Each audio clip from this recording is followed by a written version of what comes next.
एक सिंह ने एक हिरणी को शिकार करने के लिए दौड़ाया हुआ था और वो हिरणी गर्भवती थी और सरोवर से छलांग लगाते समय उसका गर्भ भय की वजह से उसी सरोवर में गिर गया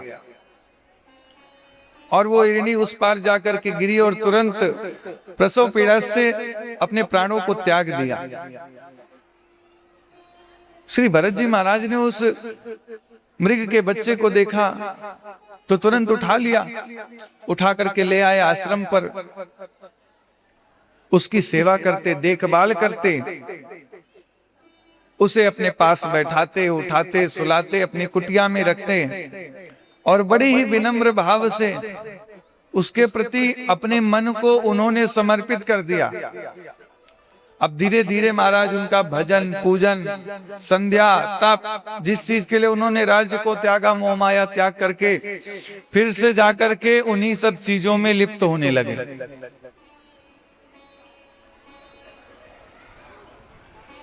एक दिन का समय आया। अब देखिए, ये बात विचारणीय है ही कि सभी अपने अपने बराबर के व्यक्तियों के साथ रहना चाहता है। तो वो मृगियां जब बड़ी हुई तो वो मृगों को खोजने लगी कि हमारे जैसे प्राणी कहाँ मिलेंगे। एक दिन मृगों का झुंड आया और उसी के झुंड में आकर के वो चली गई। अब भरत जी का सारा मुंह धरा का धरा रह गया। भरत जी परेशान, व्याकुल, रोवें, चिल्लाएं, चीखें, व्याकुल हों, बड़े परेशान रहते, ना भोजन करते, ना भजन करते, ना पूजन करते और उसी मृग्या की याद में अंतिम समय में उन्होंने अपने प्राणों को त्याग दिया। अब विडंबना सबसे बड़ी कि जिसका स्मरण करो मृत्यु के समय, ये कथा उसका प्रमाण है कि पुनर्जीवन आपको वही मिलना है।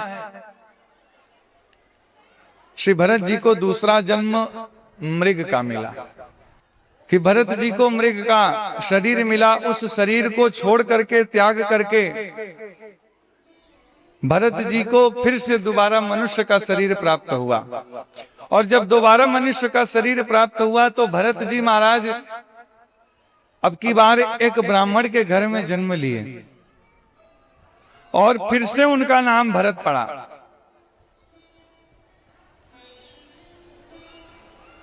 उनके पिताजी रोज प्रातः काल उठ करके उन्हें वेदाध्ययन कराते, संध्या सिखाते, गायत्री जप करना सिखाते, परंतु उन्होंने पूर्व जन्म का अपना समस्त ज्ञान होने के कारण वो जानबूझ करके सोचते कि अब की बार हम किसी भी प्रकार की, किसी भी तरीके की माया में नहीं फंसेंगे। पिताजी गायत्री मंत्र पढ़ाते तो गायत्री मंत्र पढ़ने के बाद पढ़ तो लेते, समझ में तो आ जाता सब सही सही, परंतु फिर से उल्टा सीधा पढ़ने लगते पिताजी को सुनाने के लिए। पिताजी परेशान हो गए, व्याकुल हो गए कि भाई इसका कैसे कल्याण होगा। पिताजी का समझाते समझाते शरीर पूरा हो गया। भाइयों के हाथ में उनकी कमांड आई तो भाइयों ने सोचा कि ये तो मूर्ख है, इसे तो कुछ आता जाता भी नहीं, तो इसका नाम जो है भरत से जड़ भरत रख लो। इसके पास बुद्धि विवेक तो है नहीं, दिमाग तो है नहीं, तो इसे चलो चल करके कम से कम कहीं खेत में लगा देते हैं, वहीं पर कार्य करेगा, पड़ा रहेगा। भाइयों ने भेज दिया भरत जी को खेत की फसल रखाने के लिए। भरत जी गए फसल रखाने। भाइयों ने कहा कि जितनी भी चिड़िया आएंगी, कोई भी चिड़िया अगर किसी भी फसल पर बैठे तो डंडा लिए रहो, उसको मार करके भगा देना। अब भरत जी जैसे भाई लोग वहां से प्रस्थान किए, भरत जी तुरंत सीटी मार मार करके चिड़ियों को बुलाने लगे। कहने लगे कि आकर के जितनी भी चिड़िया हैं सभी लोग आओ, राम जी की चिड़िया, राम जी का खेत खाओ सभी लोग भर भर पेट। मेरा क्या जाता है, ये लोग तो कहीं से अपने अन्न की व्यवस्था कर लेंगे, पर आप लोगों का तो आधार यही है, तो इसीलिए इसको ग्रहण कीजिए। भाइयों ने आकर के देखा तो भाइयों को बड़ा बुरा लगा। भाइयों ने कहा बड़ा मूर्ख व्यक्ति है, इतना बोलने समझाने के बाद भी उल्टा काम कर रहा। भाइयों ने कहा कि तुमसे नहीं हो पाएगा, एक काम करो, तुम्हें खेत में जितनी भी घासें पड़ी हुई हैं सभी घासों को उखाड़ करके अलग करो फसल के बीच में से। अब भरत जी भाइयों के जाने के बाद घास की जगह सारी फसल उखाड़ उखाड़ करके खेत से बाहर फेंक दी और घास उसमें रहने दी। भाइयों ने कहा तुम घर में रहने लायक ही नहीं हो, तुम जाओ यहां से, भगा दिया। अब भरत जी महाराज प्रारब्धानुसार विचरण करने लगे, पृथ्वी पर घूमते टहलते, मनोरंजन करते, नाचते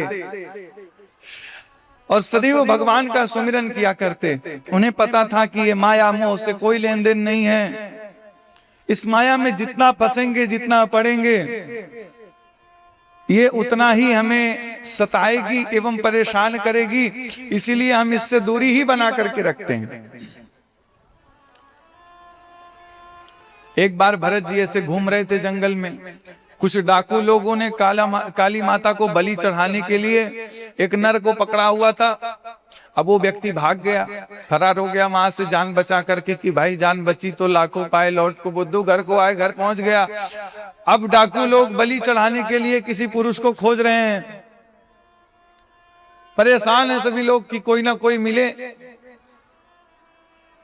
अब भरत जी को देखा दूर से, हट्टा कट्टा बढ़िया जो है शरीर था भरत जी का, खाए पिए भजनानंदी व्यक्ति थे। तो भरत जी को देखा तो उन्होंने सोचा इससे अच्छा बलि चढ़ाने के लिए और कोई मिल भी नहीं सकता। भरत जी को पकड़ लिया। भरत जी हाथ जोड़ करके चले जा रहे हैं। कोई होता दूसरा तो छटपटा करके भाग जाता कि भाई हमको क्यों लेकर के चल रहे हो। भरत जी ने सोचा कि अगर मेरी मृत्यु इसी समय लिखी होगी तो इसी समय हो जाएगी। जैसे ही डाकुओं ने अपना खड्ग उठाया भरत जी के गले पर चलाने के लिए, तुरंत वहां पर काली माता प्रकट हो गई। बोलिए काली मैया की। काली मैया प्रकट होकर के उन सभी डाकुओं का खड्ग छोड़ करके, उन जितने भी डाकू लोग थे सबसे पहले उन डाकुओं का मस्तक धड़ से अलग कर दिया और भरत जी को वात्सल्य पूर्वक आशीर्वाद दिया। और वात्सल्य पूर्वक आशीर्वाद दे करके वहां से अंतर ध्यान हो गई।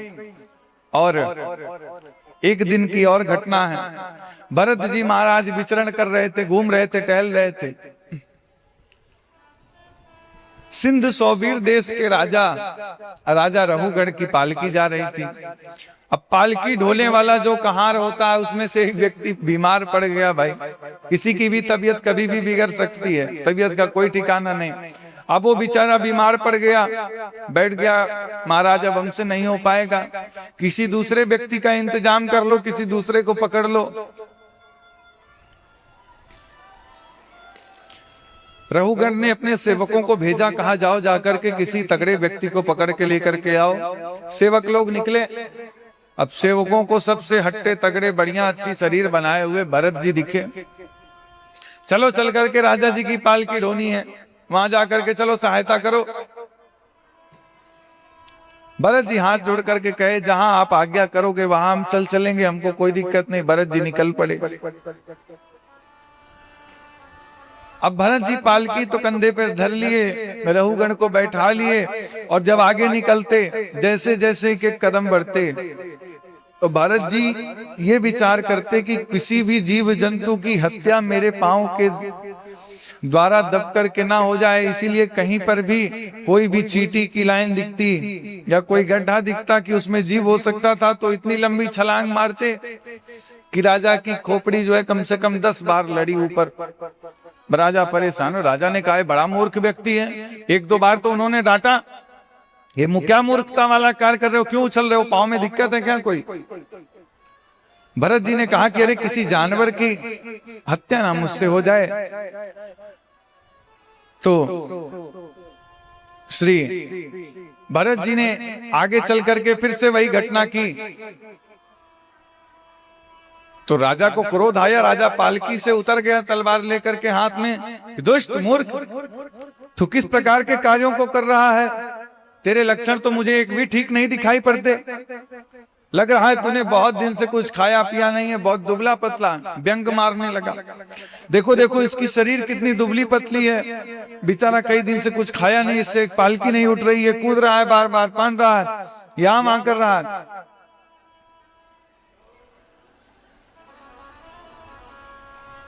श्री भरत जी ने कहा कि राजन तुम ठीक ही कह रहे हो, तुम्हारे वाक्य बहुत ठीक हैं। राजा ने कहा कि ज्यादा उपदेश मत करो, नहीं अभी अपनी तलवार निकालूंगा और तुम्हारा सिर धड़ से अलग कर दूंगा। अब भरत जी हाथ जोड़ करके कहने लगे, हे राजन तुमने ठीक बात कही कि तुम मुझे मृत्यु को प्राप्त करा दोगे। जीवन मृतत्वम नियमेन राजन आद्यन्तवाद्यत्य कृतस्य बुद्धा स्वस्वाम्य भावो ध्रुव ईड्य यत्र तर्योच्युते सो बत गृह्य कर्मा। श्री भरत जी बड़ा सुंदर सा वाक्य कहते हैं कि राजन, इस शरीर का तो स्वभाव ही है मृत्यु को प्राप्त करना और दोबारा जन्म लेना। यदि आपके हस्तों से मेरी मृत्यु लिखी होगी तो मैं अभी मृत्यु को प्राप्त कर जाऊंगा। राजा ने सोचा कि ये कोई साधारण व्यक्ति नहीं लगता, इतना ये ज्ञानमय बातें कर रहा है, क्या बात है। राजा हाथ जोड़ करके सामने खड़ा हो गया। राजा ने कहा कि प्रभु, आप अज्ञानी का वेश बना करके अपने अंदर ज्ञान की पोटली बांध करके घूमने वाले महापुरुष कौन हैं? आप अपना परिचय हमें बता सकते हैं? भरत जी ने कहा कि मैं अहम पुरातीत भवे भवम मुने, मैं भरत नाम का राजा था पूर्व जन्म में, और संसारिक मोहों में पड़ने के वजह से, संसारिक मोह से ग्रसित होने के कारण मैं मृग बना, और मृग बनने के बाद मैं फिर से दोबारा इसी शरीर को प्राप्त किया हुआ हूं और तुम्हारे समक्ष खड़ा हूं। और रघुगण ने पूछा कि प्रभु, आप इस तरीके से जंगल में क्यों विचरण कर रहे हैं? तो बड़ी ही अच्छी बात भरत जी ने बताई। भरत जी कहते हैं, गंगा पापम शशि तापम दैन्यम कल्प तरोर हरेत। गंगा पाप को हरती है, चंद्रमा ताप को हरती है, और साधु का संग, संतों का संग, महापुरुषों का वचन, ये पाप ताप संताप तीनों को एक साथ हरण कर लेता है। इसलिए हे राजन, मैं साधु संतों के वचनों को पढ़ करके, सुन करके और अपने पूर्व जन्मों की घटनाओं को अनुभव में लेकर के अब किसी भी संसार की आसक्ति में नहीं पड़ना चाहता। मैं आसक्ति से रहित होना चाहता हूं और भगवत भजन में अपने आप को लीन करना चाहता हूं। राजा रघुगण ने वहीं पर भरत जी को प्रणाम किया और स्वयं पैदल जाकर के भरत जी को अपनी पालकी पर बैठवा करके उनके स्थान तक छुड़वाया है। बड़ा ही सुंदर सा भाव है भरत जी का। और भरत जी अपने समयानुसार पृथ्वी पर विचरण करते रहे और प्रलय काल आने के बाद अपने शरीर को पूर्ण करके प्रभु के धाम की ओर प्रस्थान किए। हमारे देश का नाम पहले भारत नहीं था। हमारे देश को लोग पहले अजनाब खंड कहा करते थे।